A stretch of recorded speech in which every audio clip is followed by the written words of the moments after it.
Mocha. You heard this name before countless of time, especially if you are coffee lovers or just a coffee likers or perhaps a coffee haters. Mocha is one of the variety of artisanal coffees offered usually in fancy coffee shops. Or not really fancy, also offered mocha. But where does the name mocha, strongly associated with a cup of coffee, comes from? Coffee tree and coffee bean may originated from modern-day Ethiopia in Africa, and in the Ethiopian homeland, the coffee tree and the fruit itself is called bun. And this coffee fruit will process further and become a coffee bean as we know. And the English word coffee comes the Turkish word kahve, which derived from the Arabic word qahwa. And the end, qahwa is an archaic old name for wine or any drink derived from processed fruit other than juice. And it is thought that in the early stage of coffee culture, qahwa or coffee is thought to be an intoxicating drink such as wine and beer, and it caused the reason for bans in the early stage of the coffee culture. I will tell later on. When the popularity of coffee start to spread over, the coffee plantations start to spread to mountainous northern Yemen, and the actual introduction of coffee into Yemen is estimated around the year 1543 or maybe 1544 according to a Yemeni chronicle under the influence of the governor of Yemen at that time under the Ottoman rule. Coffee drink initially consumed by the Sufi circles to refresh and awaken themselves at night during the dhikr session or praising Allah in the middle of the night throughout a port city of Mocha.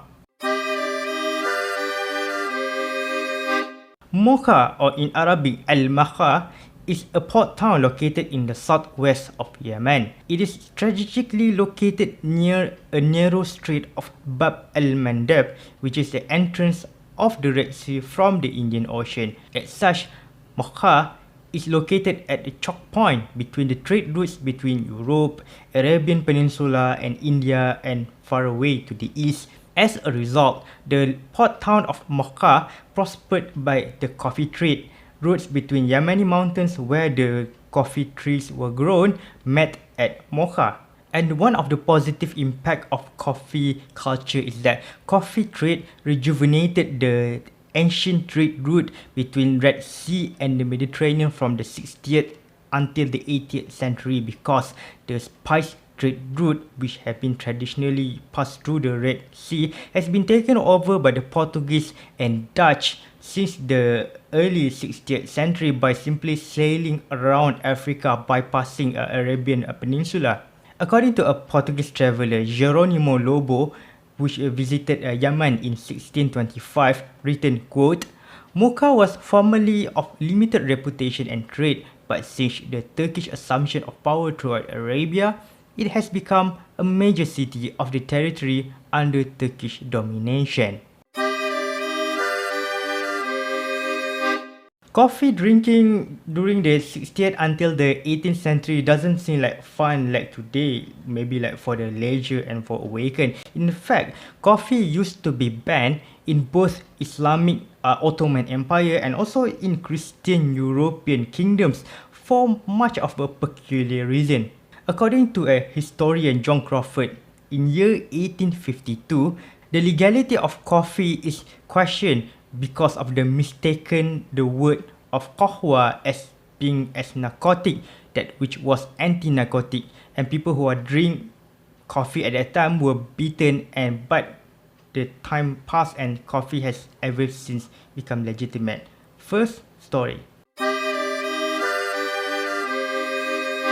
When the coffee beans from Yemen was brought over by the pilgrims into the Holy Land of Mecca, it also unintentionally spread the coffee culture into the Holy Land, and in year 1511, the governor of Mecca banned the coffee, which is thought to disturb people from praying due to its awakening properties and also because of its strong coffee smell that everyone knows of. But when the Ottoman Sultan in Istanbul heard about that ban, He ordered the governor of Mecca to retract the ban, and the coffee ban soon later being retracted.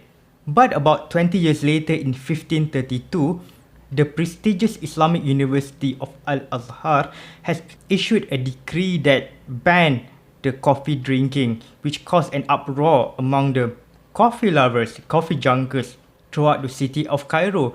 But the massive popularity of the coffee soon makes the coffee ban was retracted and coffee was allowed back again. According to the Robin de Pepe in year 2018, quote, these coffee houses quickly began to attain the status of true schools of wisdom and public university, which directly threatened the religious society in the Arab world, which means that the coffee house could become a threatening place for religious authority or even a political one.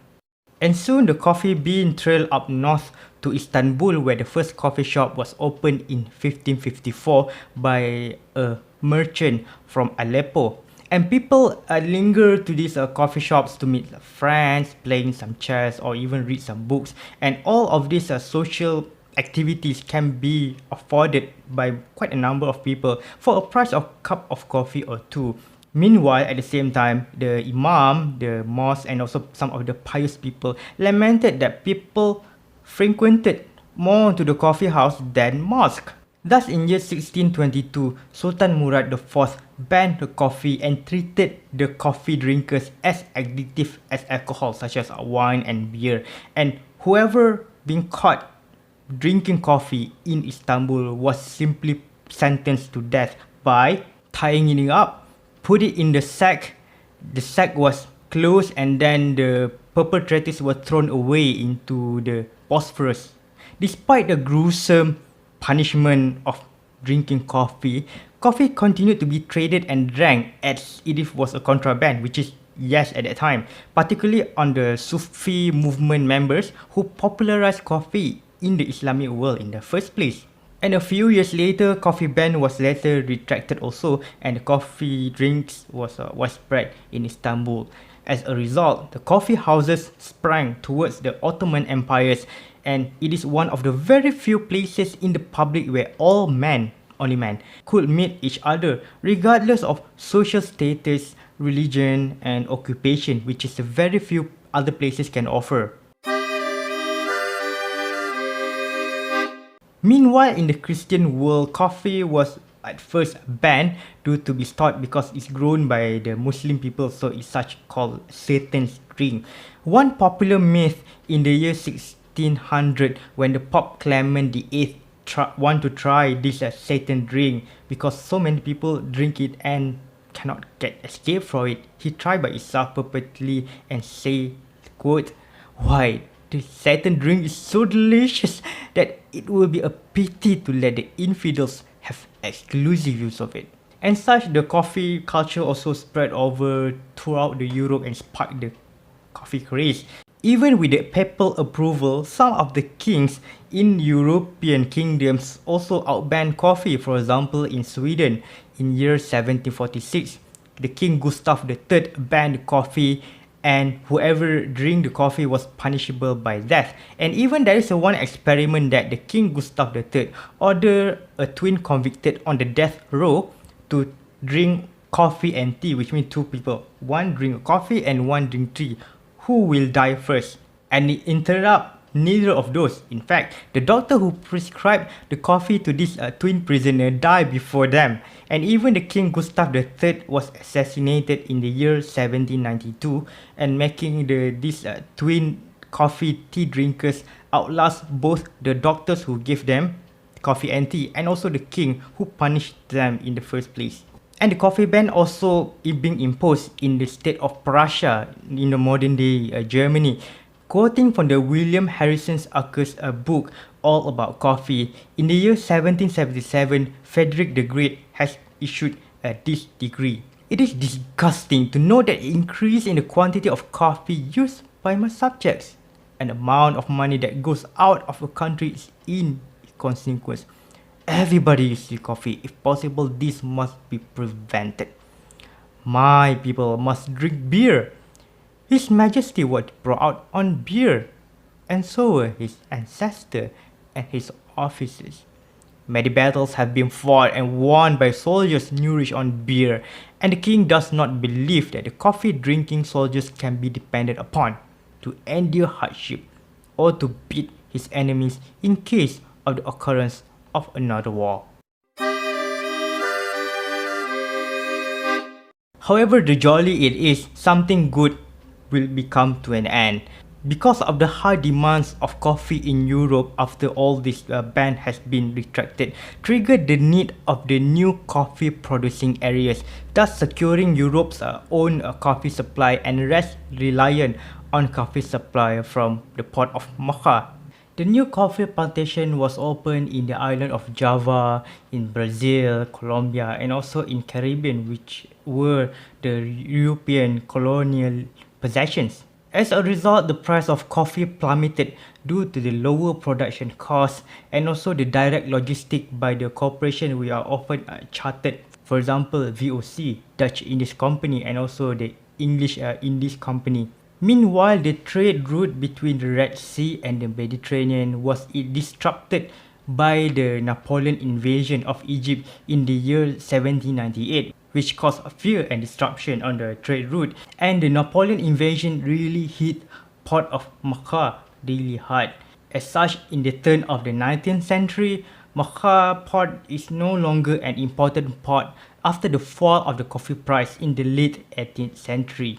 And another southern city port of Aden replaced Mocha as the primary port of Yemen, since Aden has a deeper water and deeper harbour suitable for the modern ship, whereas Mocha has a shallow coast not suitable for bigger modern ships, at first a steamship and today's container ship. And as the coffee trade in Mocha dwindled, Yemen coffee production declined as well, and by the turn of the 20th century, Yemen only produced less than 1% of the global coffee production, while the Latin American countries such as Brazil and Colombia instead exported their coffee to the Islamic world. The name Mocha, eternalized in a cup of coffee, gives a significant cultural impact to the world, not only for the hipster culture with some of the cinnamon powder, but to alter the course of history. Firstly, the coffee ban in the 17th and the 18th century in some European countries has encouraged the other leisurely drinks, for example tea and chocolate, especially in England. And before the arrival of coffee in Europe, traditionally people drank beer intoxicated in the morning before going to work. But drinking coffee always makes you awake and sober. And when coffee was banned, people in dire need to find something alternative that is not beer or non-alcohol. And thus, the consumption of tea exploded, and that explained what happened in the Far East in the 19th and 20th century. The coffee culture actually shaped what we are doing at night. Usually at night, people just going to sleep and waiting for the next day to come. When the coffee culture arrived, such the night leisurely activities were appeared. At first in the Islamic world is a zikir session, or in Turkish it's called sema. Whereas in Europe there were opera, a ballet and concerto and orchestra which are often performed at night, and traditionally, especially during the Shakespearean era, stage performances traditionally done at daylight. Such the coffee drinking actually encouraged people to switch the leisurely activities from daylight to night. And interesting enough, coffee also might incite a revolution. For example, American Revolution. When the British increased the import tax on tea, people are drinking coffee instead. And also the French Revolution, the European uprising in year 1848, and Russian Revolution, and quite a number of the political movement around the world in the 19th, 20th, and even 21st century very likely come from the heated discussion in the coffee shop or with the coffee. And with all this conversation and drinking at leisure in the coffee shop, as such, new institution, the modern institution has been appeared. For example, the modern day stock exchange started in London when stock traders sit down, drinking coffee and discuss what is the hot next stocks that people need to buy. And also for the think tank, especially in the universities where professors, lecturers, and researchers sit together drinking coffee and think about the particular research or situation that need to be discussed. And also the modern political parties going around and sip some coffee and think something what to do. And in fact, the countries with the coffee culture craze often has higher per capita income. Take for example, Republic of Korea. South Korea. In the 1980s, where the economy start to booming up and people start to more afford to buy coffee, such the coffee culture start to spread over, replacing traditional tea. And in fact, South Korea is the major consumer of coffee product. Coffee is everywhere, and even some of the coffee brands in Korea are start to spread over all of the country. For example, Cafe Bene, Adia Coffee, Pace Coffee. I forgot that. And about the coffee ban that discussed earlier, there might be actual reason about that, and it's often more political than legit religious one. According to Mark Pendergrass, the author of Uncommon Grounds, The History of Coffee and How It's Transformed Our World, he wrote, quote, he observed that the people drinking alcohol would just simply get drunk and sing and be jolly, whereas the people drinking coffee remained sober and plotted against the government, which is some of the government didn't like it. And it's true, especially in the Islamic world, especially in the Istanbul during the 17th century. People are more frequented to coffee shop than mosque, and some of the really pious people thought that this is the sign of the end of the world, where mosques becoming emptier and other places become full with people. Whereas in Europe, coffee imports from the Ottoman Empire caused the currency outflow towards the Muslim people, and which is the traditional Christian European enemy. And this is one of the major factors why the coffee plantations start to spread outside Yemen to Java, Brazil, Colombia, and the Caribbean in the middle of the 18th century. After the fall of the coffee trade, Mocha today is only a small port town in the southwest of Yemen, stuck between two sides of Yemeni civil war since 2015. And as the price of coffee plummeted, coffee trees grown in Yemeni interior mountains was replaced with cod. And it's not only about the low price of coffee. Because of the disapproval by the religious authority, we thought that coffee is brewed is kind of a wine or intoxicated, and eventually coffee tree replaced it with cod, which is much more acceptable in the religion, maybe. And in fact, planting cod is much more lucrative than planting coffee. But cod eaten by the leaf is also stimulant and addicting too. At the end, coffee, Mocha coffee, a legacy of awakening drink which altered the course of the history, which makes Mocha, a desolate town, eternalize itself on the name of a cup of coffee itself.